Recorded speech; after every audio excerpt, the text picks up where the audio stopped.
حسرت ما به او جوانایی که سایه علما را از زمین میتراشن است. کاش که اونایی جمعه بودن، کاش که از رسانه ها بشنون.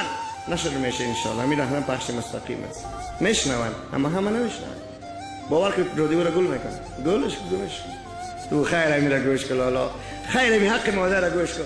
دو گنج گرانبها نمیتاری به گنج آخرت برسی یا به گنج دنیا بی دعای پدر و مادر اصلا امکان پذیر نیست.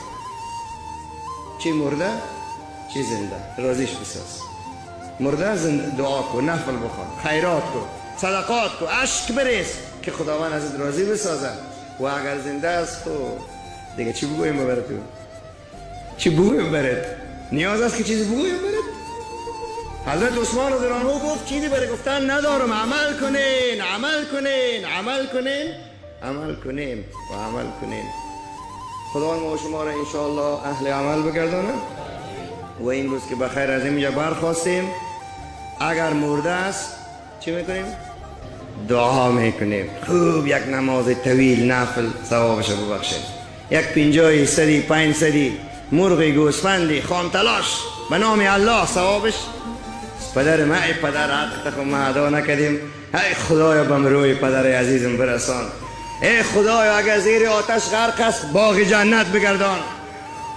اگر مرده و زنده است خوب بشتاب از دنیا از آخرت.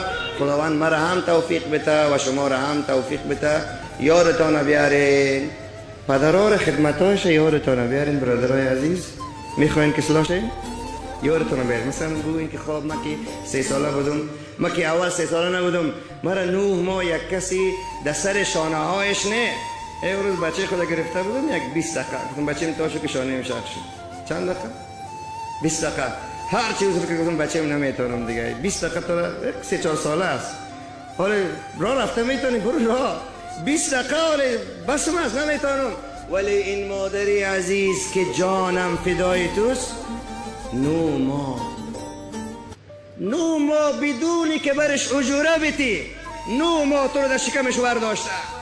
هر لحظه جان قربان پیش دکتر و نزد قابله به خیرات ها به عروسی ها. بعض وقت جنگ هم شده میگه افغانستان حالت عجیب است، ولی وقتی اگر مرمی آمده، اگر چره آمده، اگر بم آمده، اگر خاک آمده، اگر سیلاب آمده، اگر سنگ آمده، اول دستکش سروی شکمش میگیره مادر همین حیات دین جان چیزی نشه.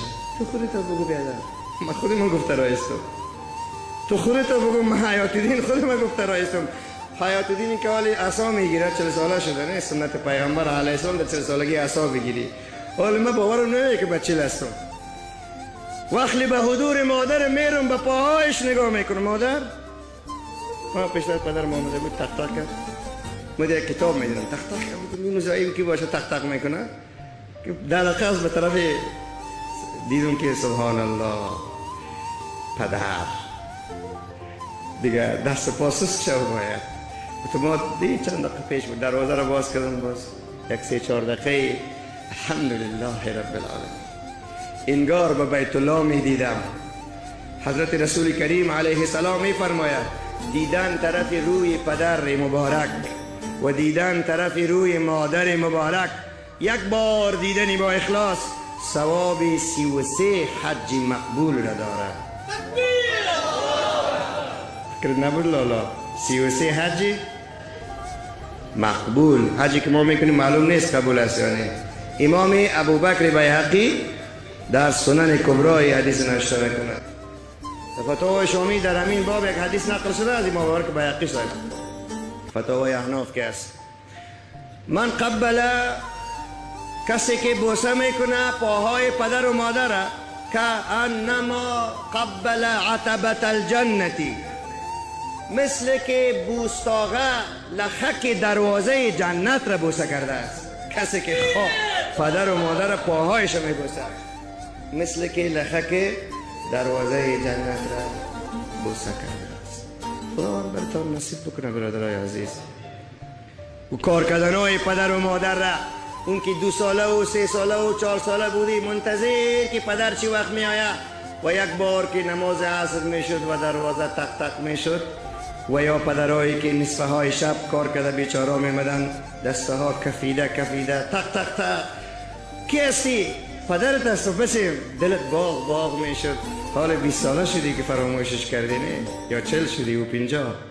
دروازه را که باز میکنه خست که انداخته در بغلش گویا تو در کنار یک رود نیل قرار داری، تو آب بازی میکنی در یک بغلی، برای اون بغل رحمت پدرت بود.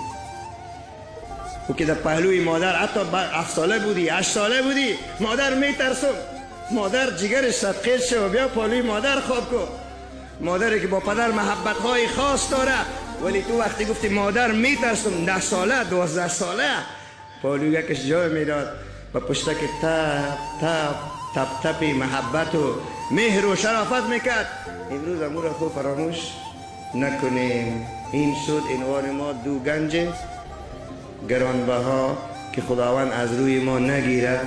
اگر زنده هستند و اگر مردن خداوند ارواحشان